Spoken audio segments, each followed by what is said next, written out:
Assalamualaikum warahmatullahi wabarakatuh. Saya Karolin Safira, NIM 176600055 dari kelas B.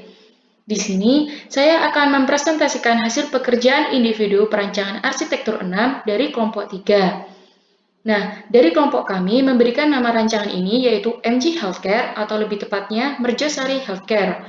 Kemudian kita langsung masuk saja ke pembahasan yang pertama yaitu site data. Nah, data lokasi ini berada di Jalan Mertojaya Selatan, lebih tepatnya Merjosari, Kecamatan Lowokwaru, Kota Malang. Bisa dilihat, untuk tapak ini sendiri berada di sabrang dari Taman Merjosari. Kemudian untuk luas area tapak sekitar 11.258 meter persegi. Kemudian kita bisa langsung masuk saja ke data dan isu. Nah, ini bisa dilihat bahwa pada sekitar tapak tersebut banyak sekali pedagang kaki lima, karena mayoritas warga dari sekitar tapak adalah komersil, sehingga banyak ruko-ruko, kontrakan, kos-kosan, dan lain sebagainya. Kemudian kita bisa langsung saja untuk di jalan utama ini, yaitu jalan di bagian selatan. Nah, yang berwarna merah ini itu kepadatannya cukup tinggi. Karena itu tadi banyak sekali pedagang kaki lima dan juga terdapat Taman Mercosari. Nah, untuk pendekatan yang kita ambil yaitu adalah pendekatan arsitektur perilaku. Di sini selain kita memperhatikan perilaku dari manusia itu sendiri, kita juga memperhatikan perilaku dari lingkungan tapak. Kemudian di sini terdapat referensi dari pendekatan tersebut, yaitu adalah hubungan antara perilaku dan lingkungannya saling berkaitan, kemudian cakupan dalam perilaku, dan prinsip-prinsip arsitektur perilaku itu sendiri. Kemudian kita bisa langsung masuk saja ke penerapan pendekatan terhadap objek.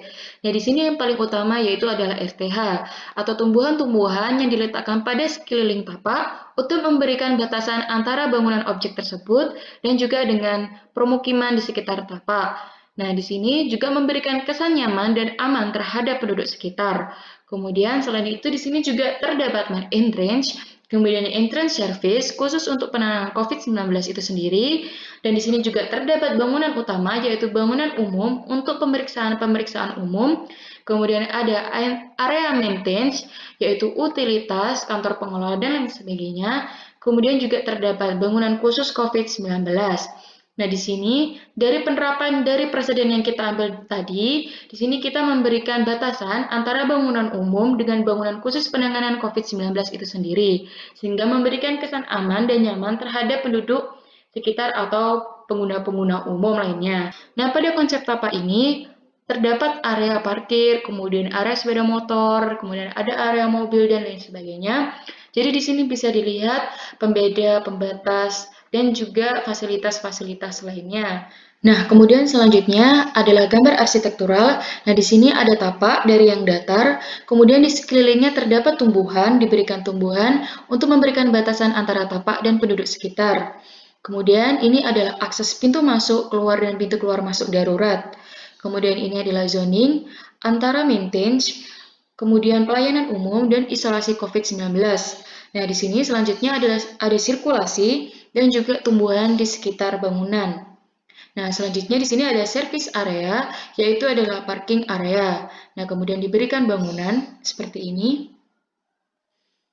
Kemudian selanjutnya, setelah video animasi yang sebelumnya, di sini saya akan menjelaskan lebih detail lagi di layout plan. Nah, dimulai dari nomor 1. Nomor 1 ini adalah pintu masuk, kemudian nomor 2 ini adalah akses untuk drop off orang menuju ke bangunan utama, kemudian nomor 9 ini adalah pintu keluar, dan kita masuk lagi, di sini ada nomor 3. Nomor 3 adalah tempat parkir untuk mobil, dan tempat parkir untuk mobil ini mengelilingi bangunan utama. Kemudian nomor 4 adalah tempat parkir sepeda motor untuk umum. Kemudian nomor 5 adalah tempat parkir sepeda motor untuk pegawai. Dan nomor 6 ini adalah tempat parkir mobil untuk pegawai. Nomor 7 ini adalah tempat area bermain dan juga area olahraga outdoor. Kemudian nomor 8 ini adalah sky high khusus untuk pasien COVID agar pasien COVID tidak perlu melalui jalan utama atau jalan umum sehingga memberikan kesan nyaman dan aman bagi pengguna lainnya.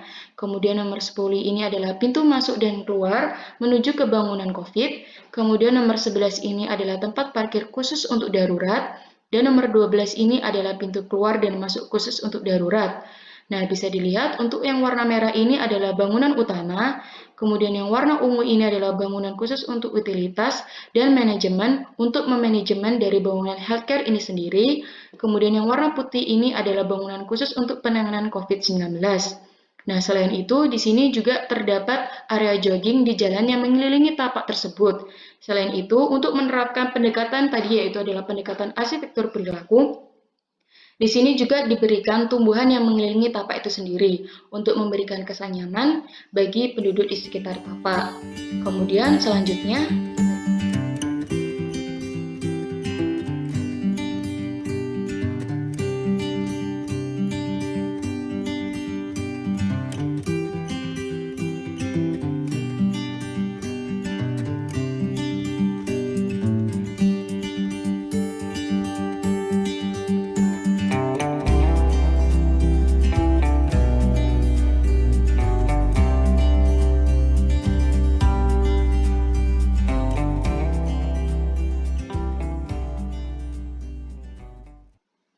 selanjutnya, di sini saya juga akan mempresentasikan dari bangunan utilitas dan manajemen. Nah, bisa dilihat di sini terdapat denah. Nah, denah lantai 1 itu adalah denah khusus untuk utilitas, kemudian denah lantai 2 itu khusus untuk kantor pengelola. Jadi bisa dilihat ruangan-ruangannya, kemudian kita bisa lanjut.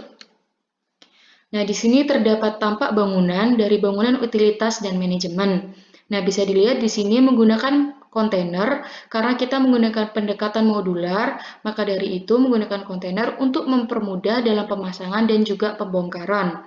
Selain itu, kontainer juga memberikan kesan yang unik bagi bangunan ini sendiri.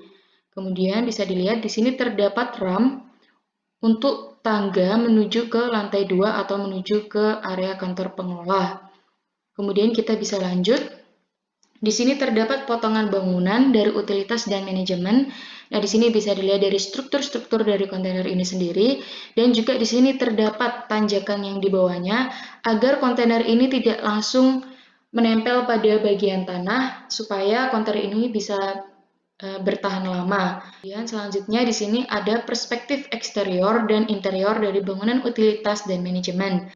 Kemudian selanjutnya, di sini ada diagram rencana arsitektural atau utilitas dari kawasan ini. Nah, di sini bisa dilihat yang warna merah ini adalah bak kontrol air kotor.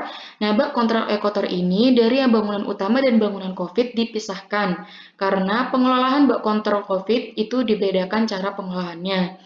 Kemudian yang warna biru ini adalah bak kontrol air bersih dan terdapat tandon. Kemudian yang warna coklat ini adalah saluran listrik yang mengelilingi tapak dan bangunan. Dan yang warna hitam ini adalah titik-titik sebagai tempat sampah. Kemudian selain itu, di sini juga terdapat area sterilisasi khusus untuk mobil. Jadi ada di pintu masuk untuk umum sebelah sini, dan juga ada di area pintu masuk khusus darurat ini. Nah, selain itu juga terdapat area sterilisasi khusus untuk pengendara sepeda motor, yaitu berada di pintu masuk di area tempat parkir sepeda motor itu sendiri. Sekian presentasi dari saya, kurang lebihnya mohon maaf. Wassalamualaikum warahmatullahi wabarakatuh.